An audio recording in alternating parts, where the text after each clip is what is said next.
Hi friends. आज बात करेंगे पर्सनालिटी डेवलपमेंट के बारे में। व्यक्तित्व निर्माण कैसे होता है। कुछ लोगों को आप लोगों ने देखा होगा कि कुछ लोग अपना प्रभाव दूसरों के ऊपर डालने में सफल रहते हैं, बाकी लोग ऐसा नहीं कर पाते। कोई भी जब हमसे मिलता है तो हम किसी किसी के व्यक्तित्व से प्रभावित होते हैं। अगर हमें लगता है कि इसमें कुछ विशेषताएं हैं, कुछ विशिष्ट बात है, तो हम उससे प्रभावित होते हैं। और संभावनाएं, विशेषताएं हर किसी में होता है, लेकिन हर कोई उसे लोगों के सामने प्रस्तुत नहीं कर पाता। और जो लोग ऐसा करने में सफल हो जाते हैं वो अपने आप से, अपने व्यक्तित्व से दूसरों को प्रभावित करने की क्षमता रखते हैं। हमें अपना व्यक्तित्व प्रभावी बनाने से पहले हमें स्वयं निर्धारित करना पड़ता है कि हम समाज में अपनी कैसी पहचान चाहते हैं। जो व्यक्तित्व निर्माण होता है वो हमारी पहचान से जुड़ा होता है। पहले व्यक्ति को स्वयं ही निर्धारित करना पड़ता है कि वो समाज में अपनी कैसी इमेज चाहता है, अपनी कैसी पहचान चाहता है, अपने आप को कैसा प्रस्तुत करना चाहता है। उसके बाद से आप उस तरह से खुद को प्रस्तुत करते हैं। क्योंकि हर व्यक्ति में बहुत सारी संभावनाएं होती हैं, लेकिन ये संभावनाएं तब तक उभर के नहीं आती जब तक आप खुद इसको प्रस्तुत नहीं करते हैं। इन संभावनाओं का तब तक महत्व नहीं होता जब तक इसको लोगों के सामने प्रस्तुत ना किया जाए। ये उभर करना है। और समाज में हमारी प्रतिष्ठा कैसी है, किस रूप में हमें स्वीकार किया जाता है, इससे ये निर्धारित होता है कि हम खुद को कैसे प्रस्तुत करें।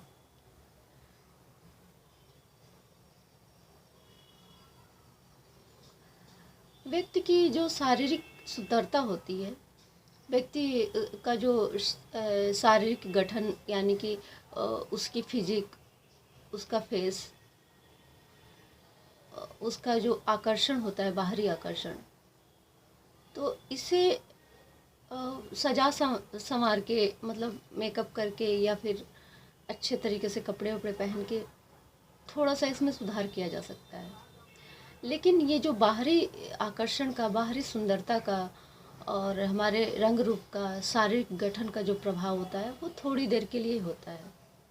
व्यक्तित्व का जो समग्र आकलन किया जाता है वो हमारे बाहरी और आंतरिक दोनों सुंदरता के पक्ष को देखते हुए ये निर्धारित होता है कि हमारी पर्सनालिटी कैसी है। अब ये नहीं कि हम ऊपर से बहुत सुंदर हैं, बहुत अच्छी हमारी बॉडी है, बहुत अच्छा चेहरा है, रंग रूप बहुत अच्छा है, लेकिन इन सारी चीज़ों से कोई भी मनुष्य थोड़ी देर के लिए प्रभावित होगा। फिर जैसे जैसे वो आपके विचारों को सुनेगा, आपको समझेगा, आपको जानेगा, अगर आप अंदर से सुंदर नहीं हैं, आपके विचार अच्छे नहीं हैं, तो फिर वो आपका व्यक्तित्व, ये बाहरी आकर्षण थोड़ी दिनों के लिए रहेगा, फिर उसका प्रभाव ख़त्म हो जाएगा। तो हमारे बाहरी रंग रूप और शारीरिक गठन और बनाव श्रृंगार का असर ज़्यादा देर नहीं होता है।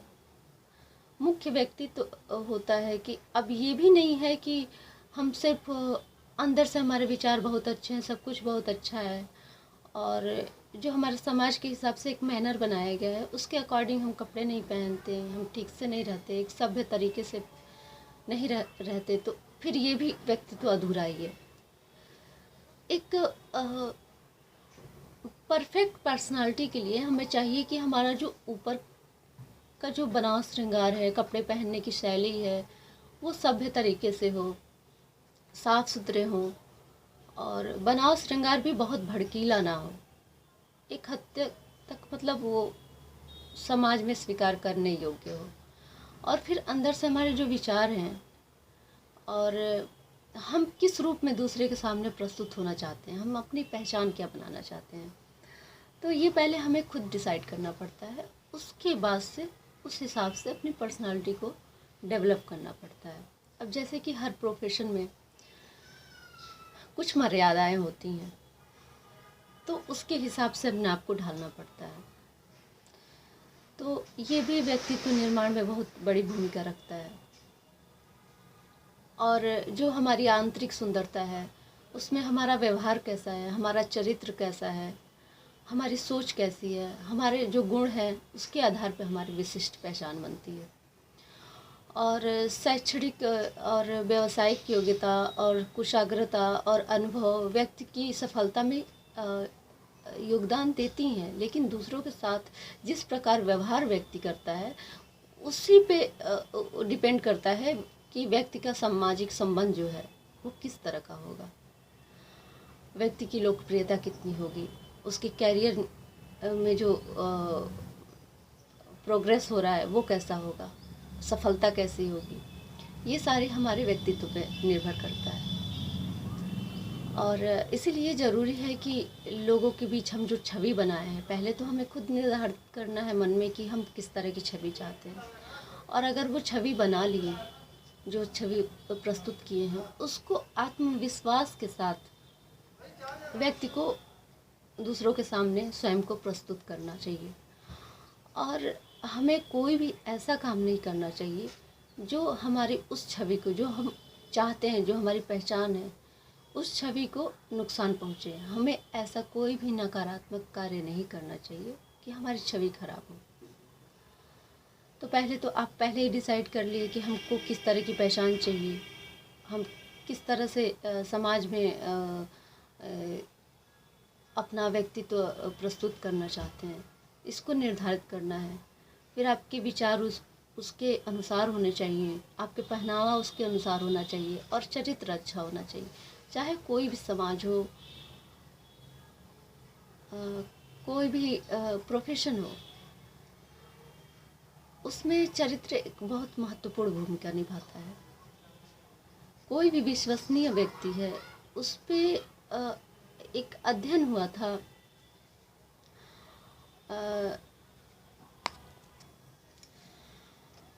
व्यवहार विज्ञानियों द्वारा एक अध्ययन हुआ था कि व्यक्ति की जो स्वीकार्यता है समाज में और विश्वसनीयता है, ये 3 मुख्य बातों से निर्धारित होती है।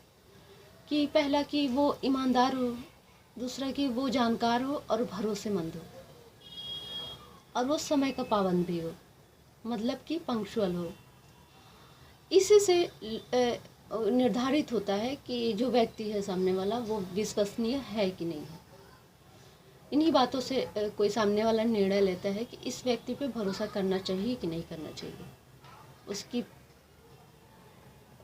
ईमानदारी, उसका जो नॉलेज है उस क्षेत्र को लेके, उससे, और उसका जो ये जो पंक्चुअलिटी है, इन सारी चीज़ों से वो व्यक्ति विश्वास का पात्र बनता है। और सुनने में थोड़ा अजीब लगेगा, लेकिन मनोविज्ञान के अनुसार जब 2 व्यक्ति की मुलाकात होती है, 2 व्यक्ति आपस में मीटिंग करते हैं, बातचीत करते हैं, तो 1 से 2 मिनट में ही लोग एक दूसरे के प्रति धारणाएं बना लेते हैं कि ये व्यक्ति ऐसा है, उसके बारे में अपनी एक धारणा बना लेते हैं 1 से 2 मिनट बात करने के बाद ही। और जब तक ये धारणा तब तक नहीं बदलती जब तक कोई विशेष बात ना हो जाए, कोई विशेष घटना ना हो जाए उसके विपरीत, तब तक ये धारणा बनी रहती है। इसी को फर्स्ट इम्प्रेशन कहते हैं। मान लीजिए कि मैं किसी से मिल रही हूँ और मैं जिस तरह का बिहेव उसके साथ कर रही हूँ, जिस तरह का मैं अपना हुलिया बना के गई हूँ, अपना पहनावा और साज श्रृंगार जो भी है, अपना गेटअप, अपनी बातें, अपने विचार जो रख रही हूँ, सामने वाले के मन में उस तरह की धारणा बन जाएगी कि ये व्यक्ति ऐसा है। 1 से 2 मिनट बात करके ही वो बना लेगा। मतलब जो नॉर्मल आईक्यू के व्यक्ति हैं, जो बुद्धि लब्धि होती है आईक्यू, तो जिनकी सामान्य या तीक्ष्ण है, वो 1 से 2 मिनट में ही ये धारणा बना लेते हैं कि व्यक्ति ऐसा है। फिर उसी के हिसाब से वो उसके साथ व्यवहार करते हैं। और इसीलिए जब भी हम किसी से बात करते हैं तो पहले हमें निर्धारित कर लेना चाहिए कि जो हम शब्द बोल रहे हैं, जो चीज़ें बोल रहे हैं, जिसके बारे में हम बात कर रहे हैं, जो हम विचार रख रहे हैं, उसका कोई दूसरा मतलब ना निकले। जो हम कहना चाह रहे हैं, जो अभिव्यक्त हम करना चाह रहे हैं और जिस भाषा का प्रयोग कर रहे हैं, वो उसी का वो मतलब निकले। ये नहीं कि हम बोल कुछ और रहे हैं और उसका 2 मतलब निकले, 3 निकले, सामने वाला कुछ और समझ ले। इस बात का ध्यान रखना बहुत ज़रूरी होता है। और अगर आप सफल लोगों के व्यक्तित्व का विश्लेषण करेंगे तो ये पाएंगे कि प्रायः जिन लोगों को समाज में सम्मान मिलता है, वो वास्तव में सम्मान के पात्र होते हैं, वास्तव में उस लायक होते हैं सम्मान देने के लायक। और उनकी समाज में उनकी आसानी से स्वीकार्यता होती है, मतलब लोग आसानी से उनको एक्सेप्ट करते हैं, उनकी विचारधाराओं को, उनकी बातों को। और भले ही कोई उसका विरोधी है, जो सम्मानित व्यक्ति है, भले ही उसका कोई विरोधी है, तो उसके विचारों से, उसके सिद्धांतों से वो विरोध कर सकता है, उसका वैचारिक मतभेद हो सकता है, लेकिन उस व्यक्ति पे वो, उसके चरित्र पे उंगली नहीं उठा सकता। क्योंकि जो समाज में ज़्यादातर देखा गया है कि जो सम्मानित व्यक्ति हैं वो कभी कोई ऐसा कार्य नहीं करते जिससे उनके चरित्र पे, उनके व्यक्तित्व पे उंगली उठाया जा सकता है। और वो अपने गुणों को दूसरों के सामने आत्मविश्वास के साथ और एक अच्छे तरीके से प्रस्तुत करने में सफल होते हैं। ये सारे सफल व्यक्ति में देखा गया है, उनके व्यक्तित्व का विश्लेषण करने के बाद ये चीज़ें पाई गई हैं।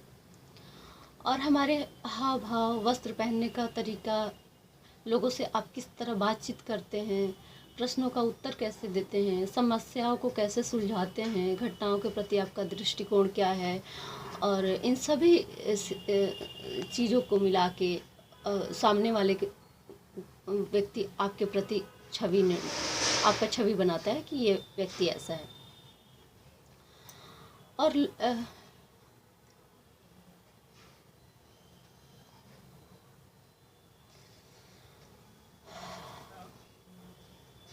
इसलिए आपको ऐसा कुछ भी नहीं करना चाहिए कि आपके व्यक्तित्व पे, जो आपने बनाया है समाज में, उसके प्रति नकारात्मक कोई संदेश जाए और लोग आपके व्यक्तित्व को फिर उसकी धारणा लोगों के मन में विपरीत बदल जाए और आपकी जो छवि है प्रतिकूल बनने लगे। तो ये सारी चीज़ें होती हैं व्यक्तित्व निर्माण से संबंधित। और जो सफल लोग के व्यक्तित्व का विश्लेषण हुआ है, ये सारी चीज़ें उनमें पाई गई हैं। ठीक, अगले टॉपिक में मिलते हैं। बाय।